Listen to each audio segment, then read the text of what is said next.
So maayong gabi. Ako day si Sandul Kim Ibro sa Bachelor ng Sining sa Filipino College of Arts and Science sa CTU Main Campus.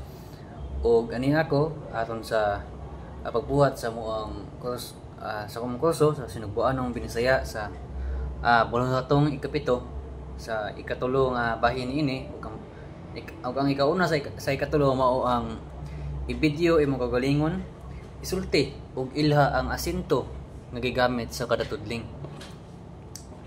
Kung hunong pamulong ba, pinasaka nga hunong pamulong o pinaubos nga hunong pamulong.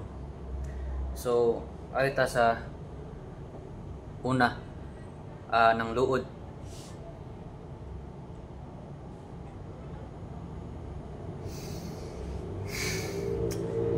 Dili ko ganahan sa imong gibuhat na ako.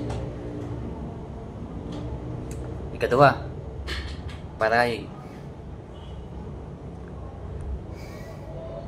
Gihigugma ko ikaw. Ikatulo, nanumangil. Ikuha niya imong kwarta. Ikaupat, na marayag na usap. So, gusto kong maadto sa balay ninyo. Ikalima, pagdaig. Kagwapa sa babae. Ikaunom, nangatik. Naibog kayo ko nimo.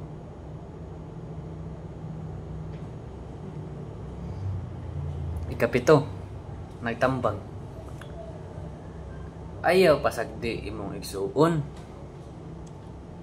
Ikawalo, sumbong. Siya ang naglibak nimo. Siyam, nakapasar ka. Ay, hindi, kasiyam nanungog. Nakapasar ka sa mat. Nya, og ang katapusan nasuko. Ayaw ko sa muka.